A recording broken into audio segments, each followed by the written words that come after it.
war na xool gàddu loolu.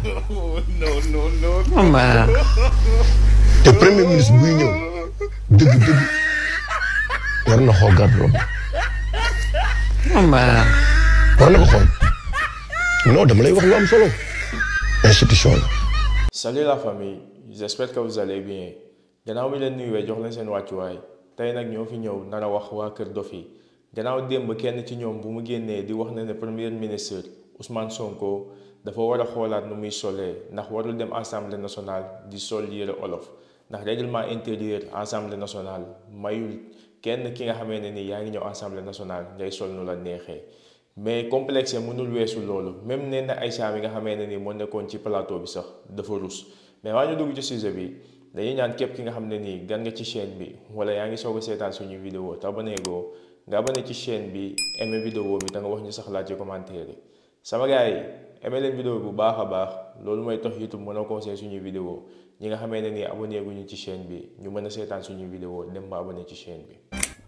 bu dee yaa ngi doog a seetaan suñu vidéo bul fàtte abonné liker partager parce que ça nous aide vraiment. war na xool gàddu loolu.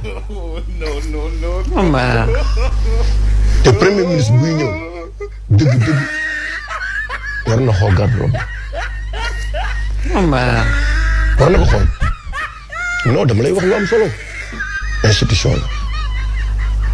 te gouvernement aussi institution la. te premier ministre buy ñëw dëgg war na xool gàddu loolu. war na ko xool. non dama lay wax lu am solo. booy xool tey près du corps la sol. près du corps premier ministre war ko sol mooy assemblée. non déglu baax li may wax bu ko fooyee parce que boo demee ci règlement intérieur bu assemblée nationale. déglu boo demee ci règlement intérieur bu assemblée nationale dañ la koy wax. collin bi nga mën a ñëwee parce que nit ñi dañuy yaakaar ne assemblée da fay ñëw tu peux venir là-bas n'importe comment non. le premier ministre il devait regarder ses ministres. C'est un costume africain. non attends non il fallait regarder ses premiers ministres. ku ci ñëw booy xool ñu si ëpp bu ñu waxee turki njaayam lañ sol wala ay mbasin yu gudd ba si kaw. mais lii ak costume. non du benn nen premier ministre non dafa ndànk rek su ma la wax du ma la. mooy yéen.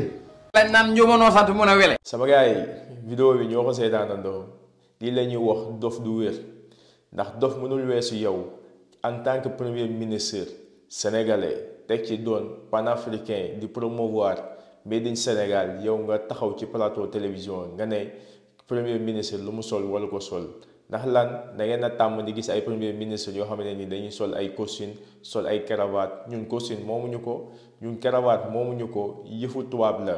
tey jii nii bu ñu gisee suñu président de la république Bassirou Diomaye Faye di sol ay yére olof di sol ay yére yi nga xamante ni ay sénégalais ñoo ko ñëw di promouvoir made in Sénégal pour lan jeunesse bi tàmm sol ay yére yi nga xamante ni Sénégal lañ ko ñëwee ay yére yi nga xamante ni Sénégal lañ ko defaree yow loolu noonu da nga ko war a encourager li nga xamante ni moom la premier ministre def mais defoo dara lu dul toog ci plateau télévision bi di wax say waxu dof di ko ngaañe dem bay wax naan règlement intérieur assemblée nationale yow loo xam ci règlement intérieur assemblée nationale yow nen na Aïcha mi nga xamee ne nii moom nga nekkantal ci plateau bi sax moom dafa dem sax ba dafa rus ndax moom tamit xam na ne bu baax yow li ngay wax ay waxu dof la ndax gannaaw seen dof bu mag bi seen bàyyi dof yi jël na congé fan yi kenn gisatu ko muy génn di wax léegi yéen dof yu ndaw yi yéen a nekk ci plateau télévision bi amoo leen argument lépp li nga xamee ne ni premier ministre wax na ko ci assemblée nationale amoo ci lenn loo ci andi lu dul premier ministre lu mu sol waru ko sol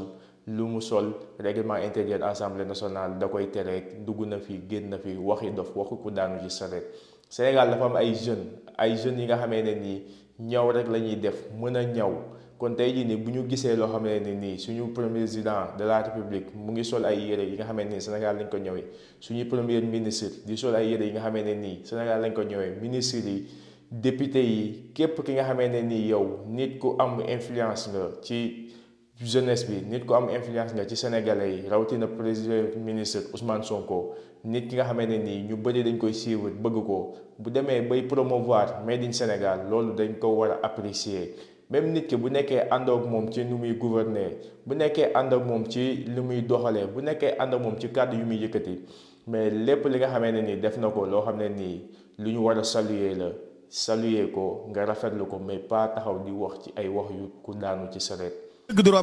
yéen nag lii dafay wane ne amoo leen argument rek ndax tey jii nii mënoon ngeen def seen débat ci yeneen argument xool lu ñuy suqalee Sénégal xool débat yu intéressant yi nga xamante ni premier ministre wax na ko bi assemblée nationale ngeen teg ko ci plateau bi leeral ko sénégalais yi mën ci jariñoo mais gannaaw yéen ay dof ngeen seen télévision ay seenu dof la ki leen jiite moo gën a rakkaaju ñëpp mënoo leen def lu dul di wax ay waxu yu ku daanu ci sareet sama gars vidéo bi tey loolu la woon du gudd di leen jox dig daje ci beneen yoon ci beneen vidéo jërë ngeen jëf. page wala page YouTube bu Abdou Karim Gueye mi ngi fa live bi dagg c'est-à-dire Ousmane Sonko fi muy expliqué ne. moo tax mu xaram. fonds politique yi dafa xaram. mais waxagul lu tax de. dafa ne dafa xaram parce que nangam warul am lii warul am lii warul am live bi dagg. Abdou Karim Gueye bi mu reprendre live bi di laaj Ousmane Sonko bëgg a jàll étape boobu ne ko pouvoir président de la République ci saa si Ousmane Sonko ne ko non xaaral parce que dafa am loo commencé loo xam ne su ma ko àggalewul rek. nit ñi mën nañ ko bañ a interpréter. léegi si biir loolu mu koy leeralal ne ko dañ fiy jëlee ay fonds politique waaye am na lu ñuy woowee ay fonds secrets wala fonds spéciaux. dañ ko tuddee fonds spéciaux wala fonds politique. pour man lu araam la. pour te dire niveau bi moo ko teg xam nga sax ma ne lu araam la mooy am réew loo xam ne alalu askan wi la jaaykatu caaf bi nekk fii. askan bi da lay changé yow. waaw non il faut ma terminer parce que xam nga sooy exprimer benn idée te jekkal yow fa rek ñun dañu nekk ci terrain boo xam ne. dafa doy waar les adversaires loo wax dañ koy essayer tourner waat. moo tax bañ a commencé benn idée sax moo gën nga bañ wax ko ba pare yeggale woo ko. mooy. li ma doon wax ci fond bi pareeguma ko. mooy lu garaaw a garaaw la te warul am dans une démocratie correcte ñu jël alalu réew mi jox ko ay nit ñu ciy def lu leen neex ñoom ak seen i mbokk. ak seen i partenaires politiques. tekkiwul ak ni parce que soo demee ci démocratie yi da ngay gis am na lu ñuy wax les fonds secrets kooku ute naag lii fonds secret mooy am na xeetu dépense yoo xam ne cim réew kenn mënu koo bind ci budget. soo jëlee yenn dépenses militaires yi yenn armement secret yi ngay jënd wala espionnage xam nga réew yëpp ay def espionnage. réew yëpp dañuy espionner yeneen réew. mënoo bind ci benn budget ni ñun on dépense tant de milliards ou tant de millions pour espionner tel pays voisin wala yu demee noonu. loolu moo tax ñuy def des fonds secrets. fonds secrets yooyu nag dañ koy voter mais dañ koy surveiller contrôler ko mu am rapport buy dellu ci assemblée nationale ñu ne dërëm bu nekk dugg na fi mu waroon dugg. parce que c'est très important léeg-léeg soo nee fonds politique yi dama koy supprimer nga dégg ñu ne waaye utopiste la léegi nu muy def suy dem ci événement religieux yi nu muy def moo tax ci sama téere par exemple dama ne gis nga relation diggante état ak diine dañ ko war a institutionnaliser budget bi buñ koy voté ñun ñëpp Sénégal réew gëm-gëm la kuy catholique. bu dee yaa ngi doog a seetaan suñu vidéo bul fàtte abonné liker partager parce que ça nous aide vraiment.